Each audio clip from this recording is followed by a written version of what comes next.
Magandang araw mga kababayan kong Pilipino. Ang uso po ngayon ay balyahan, bastusan sa mga sangay ng ating gobyerno, lalo na sa Senado at Kongreso. Bakit po kaya? Ang ating saligang batas ay may sinasabing immunity from suit. Ayan. Ang mga presidente, vice-presidente, Supreme Court Justices, Constitutional Commission, Ombudsman can only be impeached but they are immune for any form of suit or legal charges against them. Ano po ang immunity from suit at pribilehiyo ng mga nasa elected positions na to? Okay? It bars an action against the state unless the state or its representatives expressly consents to. Bakit po ang mga congressman at senador ay bastos or wala ng mga modo ay kung ano na lang ang pinagsasasabi? Dahil po dito sa immunity or privilege na ito. They are privileged, especially the congressmen, the senators.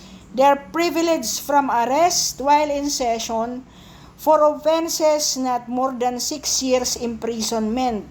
And they are not liable for any statement, speech, or debate in Congress.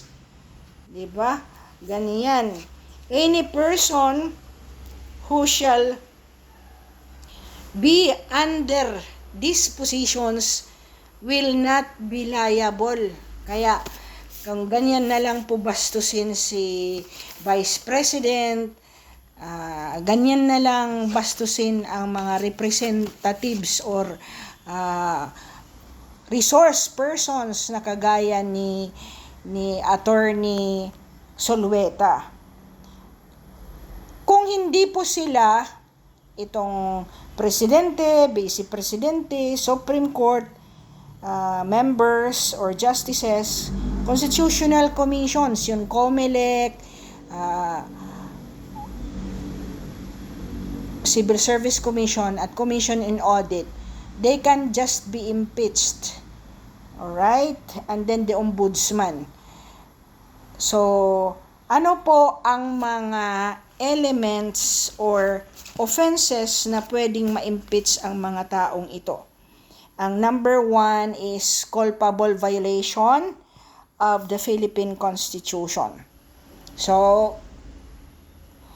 ano po ba yung mga example sa culpable violation ng Constitution? Number 1 is dishonesty. Example lang ito kasi walang talagang expressed crimes na sinabi sa culpable violation of the Constitution. So, examples may be dishonesty, oppression, misconduct in office, gross negligence, dereliction of duty, offenses involving moral turpitude, any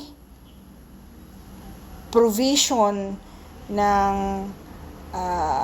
revised penal code na na-violate na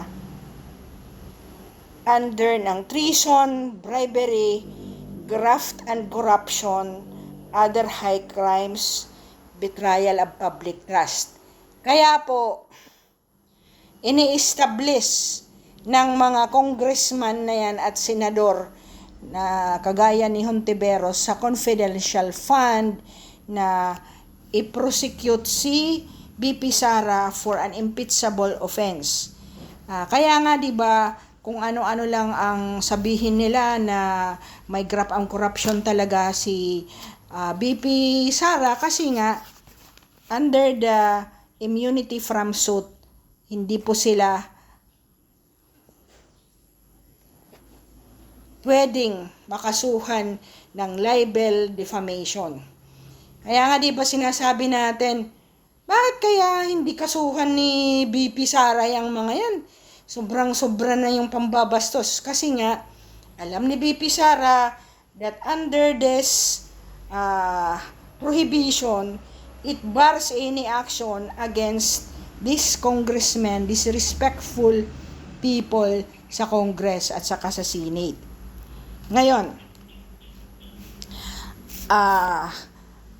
ito bang National Bureau of Investigation ay pwedeng mag-prosecute kay BP Sara?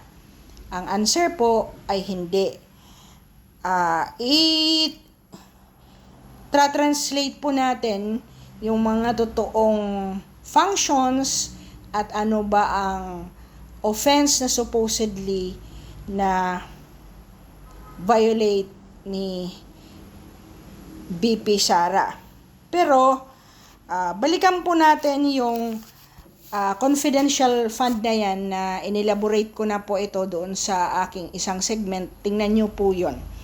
Ang COA DBM DILG Joint Circular 2015 dated January 9, 2015 does not require divulging the identity of government assets.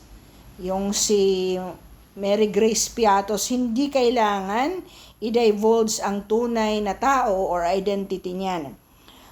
The confidentiality of that information or whoever that person or persons were must be maintained in confidentiality. So, yun lang po. Kaya, dapat intindihin nyo na pag ikaw ay congressman, 'di ba? At senador, pwede ka palang mangbalya. Kaya ina-abuse po nila yung mga whatever statement even if it is hitting below the belt because they know they can just say anything. They can accuse BP Sara that she is corrupt, she violated, and therefore hindi sila pwedeng kasuhan kasi sinabi na nila yon during a speech, a debate in Congress, or any committee hearing or proceedings. Thank you for listening. Go to the next segment kung ano po ang mangyayari doon sa NBI at sa grave threat na sinasabi nila na nagawa ni BP Sara. Thank you for listening and I hope you're enjoying following my Health, Wealth, and Life Basics channel.